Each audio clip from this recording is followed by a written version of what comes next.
Good morning, it's Tamika Chambers, NCLEX Coach Tutor. When we're dealing with case study questions, often what they want you to do is to identify those cues. What are those key words that are leading up to what they possibly have? And based on what they have, what do you give them? What do you treat them with? How do you teach them? What do you teach them about in regards to that? And so here we have a question that could very well be part of a case study. The nurse prepares to administer a simple carbohydrate to a client. Which of the following is an example of a simple carbohydrate? Select all that apply. So I know there's more than one answer.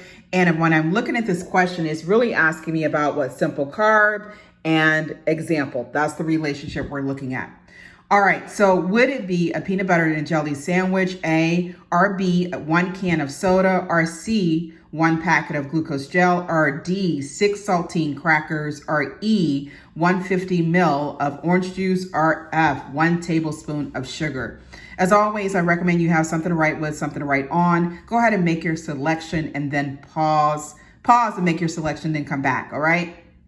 So we have a client, and this client could very well have diabetes type 1. Maybe they took too much insulin, or they're showing symptoms of low blood sugar in your case study.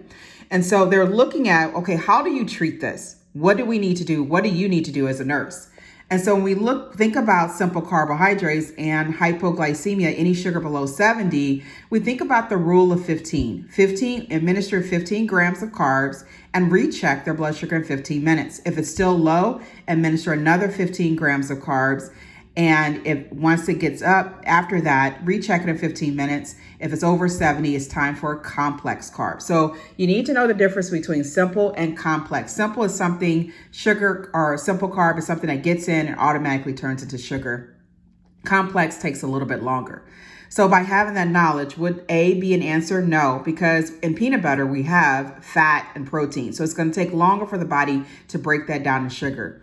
1 can of soda, yes, it's sugar, but it's going to make it too high. As you know, and 1 can of soda can be like 10 teaspoons of sugar. So we're looking at, we could flip them over to hyperglycemia. We're not trying to do that.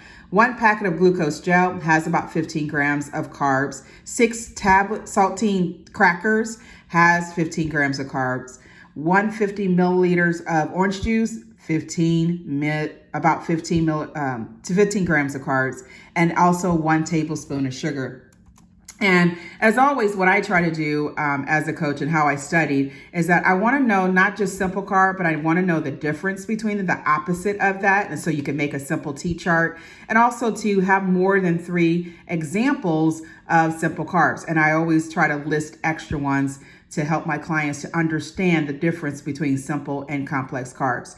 All right, you guys. So do you know how to treat someone who has hypoglycemia? This is a definite viable question on your NCLEX. A select all that apply would be perfect, and in a case study or a standalone question. Remember, it's not so much how they question you, but do you know the content? All right, if you need any help, support, you can reach me at tamikaj@aim.com. You can also find my contact information in the info box, my bio or the info box. Talk to you soon. Make it great.